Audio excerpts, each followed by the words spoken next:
Last lecture में આપણે કોષરસ સ્તરના મુખ્ય ઘટક એવા ફોસ્ફોલિપિડ વિશે માહિતી મેળવેલી છે અને કઈ રીતે એ દ્વિસ્તરીય ગોઠવણી ધરાવે છે એને સમજેલું છે। લિપિડની તરલ પ્રકૃતિ કોષરસ સ્તરના વિવિધ કાર્યો માટે મદદરૂપ છે એ આપણે સમજેલું છે। હવે આજના લેક્ચરમાં આપણે કોષરસ સ્તરના અન્ય મુખ્ય ઘટક એવા પ્રોટીન વિશે સમજ મેળવવાના છીએ। કોષરસ સ્તરમાં પ્રોટીન અને લિપિડનું પ્રમાણ જુદા જુદા કોષોમાં જુદું જુદું હોઈ શકે છે। બીજું કે ખાસ કરીને પ્રોટીનનું જે પ્રમાણ છે એ કોષરસ સ્તરની દેહધાર્મિક સ્થિતિ ઉપર પણ આધાર રાખે છે। તો આ કોષરસ સ્તરનો અન્ય મુખ્ય ઘટક છે જેને આપણે પ્રોટીન કહીશું। હવે રસસ્તર એટલે કે કોષરસ સ્તરમાં પ્રોટીનને અલગીકૃત કરવાની ક્ષમતાના આધારે બે પ્રકારોમાં વર્ગીકૃત કરાય છે। આનો અર્થ એ થાય કે લિપિડના દ્વિસ્તરમાંથી પ્રોટીનને અલગ પાડવાની ક્ષમતાના આધારે એને બે અલગ અલગ પ્રકારોમાં વર્ગીકૃત કરાય છે। જે પ્રોટીન આવેલા હોય છે પટલની અંદર એ બે પ્રકારના હોય છે, અંતર્ગત અને બહિર્ગત। બહિર્ગત પ્રોટીનને પરિઘીય પ્રોટીન પણ કહેવામાં આવે છે।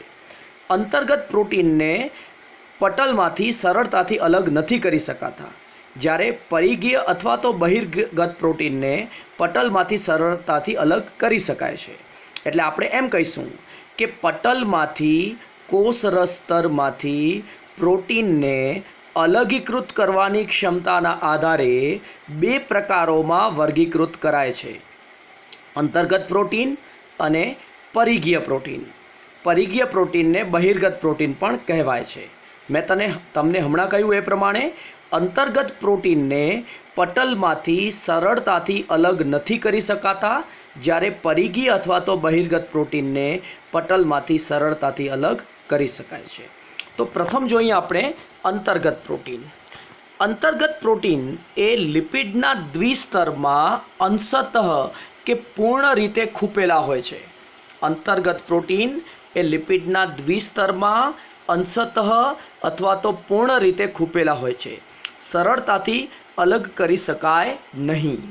જો તમે અગાઉની લેક્ચરની આકૃતિ જોશો, જે કોષરસ સ્તરની આકૃતિ મેં તમને આપેલી છે, એમાં કેટલાક એવા પ્રોટીન છે કે જે પટલની આરપાર પસાર થાય છે, એટલે પટલના એક છેડેથી બીજા છેડા સુધી દ્વિસ્તરની અંદર આરપાર પસાર થાય છે। આવા પ્રોટીનને અંતર્ગત પ્રોટીન કહેવાય છે। આવા પ્રોટીન માટે હું એમ કહીશ કે પટલની અંદર એ પૂર્ણ રીતે ખૂપેલા છે। કેટલાક અંતર્ગત પ્રોટીન પટલમાં અડધે સુધી ખૂપેલા હોય છે અથવા તો અંશતઃ ખૂપેલા હોય છે, પરંતુ એ ઊંડે સુધી ખૂપેલા હોય છે। તો આવા ઊંડે સુધી ખૂપેલા અથવા તો પટલની આરપાર પસાર થતા જે પ્રોટીન છે એને અંતર્ગત પ્રોટીન એટલે અંદર આવેલા પ્રોટીન તરીકે આપણે ઓળખીશું। બહુ સ્વાભાવિક બાબત છે કે પટલને વિખંડિત કર્યા વગર આ પ્રકારના પ્રોટીનને પટલમાંથી દૂર કરી શકાતા નથી, કારણ કે એ પટલમાં ગાઢ રીતે જોડાયેલા છે, ખૂબ ઊંડે સુધી આવેલા છે। તો આ પ્રકારના અંતર્ગત પ્રોટીનને દ્વિસ્તરમાંથી સરળતાથી અલગ કરી શકાતા નથી। પરિઘીય પ્રોટીન, જેમને બહિર્ગત પ્રોટીન પણ કહેવામાં આવે છે, લિપિડના દ્વિસ્તર સાથે માત્ર બહારની રીતે અથવા તો બહારની સપાટી સાથે જોડાયેલા હોય છે, એમને સરળતાથી અલગ કરી શકાય છે। હવે અહીં લિપિડના દ્વિસ્તર સાથે પરિઘીય પ્રોટીન માત્ર ચોટેલા હોય છે, બહુ ઊંડે સુધી આવેલા નથી હોતા। દાખલા તરીકે આ એક પરિઘીય પ્રોટીન છે જે લિપિડના દ્વિસ્તરની બાહ્ય સપાટી સાથે જોડાયેલો છે, જ્યારે આ પણ પરિઘીય પ્રોટીન છે એ લિપિડના દ્વિસ્તરની કોષરસવાળી સપાટી સાથે જોડાયેલો છે। આ બંને પ્રોટીન, આ પ્રોટીન અને આ પ્રોટીન લિપિડના દ્વિસ્તરમાં અંદર સુધી નથી આવેલા, અંદર સુધી ખૂપેલા નથી, અને એટલા માટે એમને પરિઘીય અથવા તો બહિર્ગત પ્રોટીન તરીકે ઓળખવામાં આવે છે। જ્યારે તમે આ રેડ રંગના પ્રોટીનને જુઓ એ અંતર્ગત પ્રોટીન છે। આ લિપિડનું દ્વિસ્તર છે એને આરપાર પસાર થાય છે। હું એમ કહીશ કે અંતર્ગત પ્રોટીન અહીં એ પૂર્ણ રીતે લિપિડના દ્વિસ્તરમાં ખૂપેલું છે, તો આ રેડ પ્રોટીનને સરળતાથી દૂર નહીં કરી શકાય, એ અંતર્ગત પ્રોટીન છે। જ્યારે આ પ્રોટીન જે કોષરસની સપાટી સાથે માત્ર ચોટેલું છે, અથવા તો આ પ્રોટીન કે જે લિપિડના દ્વિસ્તરની બાહ્ય સપાટી સાથે જોડાયેલું છે, આ બંને પ્રોટીનો પરિઘીય અને બહિર્ગત પ્રોટીન છે જેમને સરળતાથી દૂર કરી શકાય છે।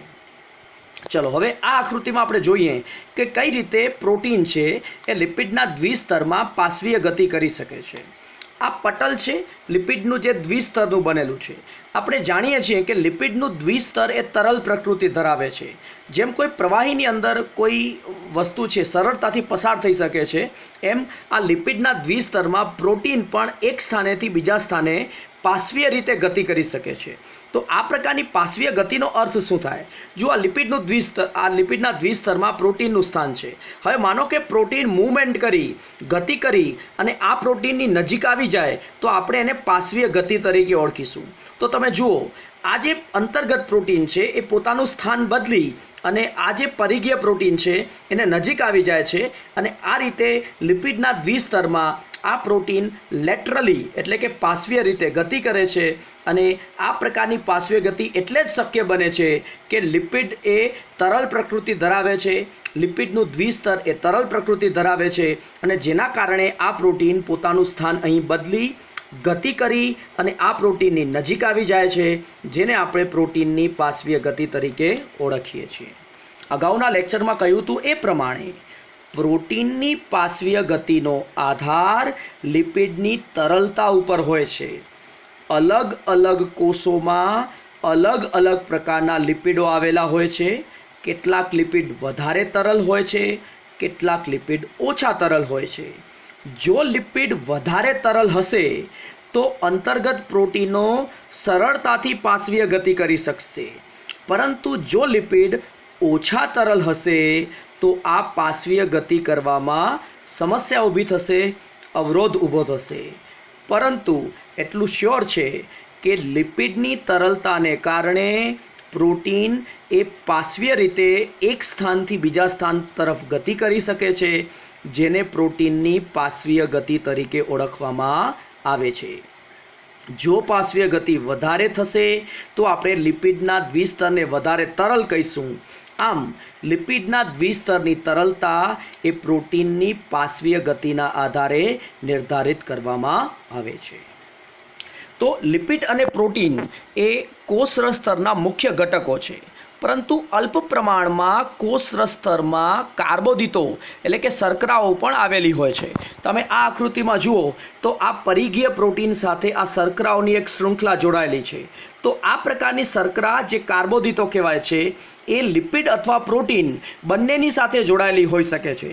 જો તમે ટેક્સ્ટબુકની આકૃતિ જોશો તો એમાં લિપિડ સાથે પણ જોડાયેલી શર્કરાની શૃંખલા બતાવેલી છે અને પ્રોટીન સાથે પણ જોડાયેલી શર્કરાની શૃંખલા બતાવેલી છે. તો આ પ્રકારના શર્કરાઓ ધરાવતા પ્રોટીનને ગ્લાયકોપ્રોટીન કહેવાય. શું કહેવાય? શર્કરા ધરાવતા પ્રોટીનને ગ્લાયકોપ્રોટીન કહેવાય. તો શર્કરાઓ પણ ખાસ કરીને કોષરસ સ્તરની જે બાહ્ય સપાટી ઉપર, જે બાહ્ય પર્યાવરણ સાથે સંપર્કમાં હોય છે, સપાટી સાથે જોડાયેલા પ્રોટીન અને લિપિડ સાથે શર્કરાઓ જોડાયેલી હોઈ શકે છે અને શર્કરાઓ સાથે જોડાયેલા પ્રોટીનને ગ્લાયકોપ્રોટીન તરીકે ઓળખવામાં આવે છે. તો આ આકૃતિમાં આ જે 3 પ્રોટીન છે એ પૈકી આ ગ્લાયકોપ્રોટીન છે. તો આપણે એમ કહીશું કે જે પ્રોટીન છે, બરાબર, પ્રોટીન એ બાહ્ય સપાટી સાથે જોડાયેલા જે પ્રોટીન છે એ શર્કરા સાથે જોડાઈ શકે છે અને શર્કરા સાથે જોડાયેલા પ્રોટીનને કેવા પ્રોટીન કહેવાય છે? ગ્લાયકોપ્રોટીન. હવે પટલની આરપાર જે પ્રોટીનો આવેલા હોય છે, જે અંતર્ગત પ્રોટીનો આવેલા હોય છે, એ બાહ્ય અણુને પસાર થવામાં અત્યંત મહત્ત્વપૂર્ણ ભૂમિકા ભજવે છે. તો જે પ્રોટીનો પટલની આરપાર સંપૂર્ણ રીતે ખૂંપેલા હોય છે, આવા અંતર્ગત જે પ્રોટીન છે પોતાની અંદરથી અણુઓને પસાર થવા માટેનો રસ્તો અથવા તો માર્ગ આપે છે અને પટલની આરપાર અણુઓના વહનમાં અત્યંત મહત્ત્વની ભૂમિકા ભજવે છે અને આવા અંતર્ગત પ્રોટીનને વાહક પ્રોટીન કહેવામાં આવે છે, જેને આપણે નેક્સ્ટ આકૃતિની મદદથી સમજીશું.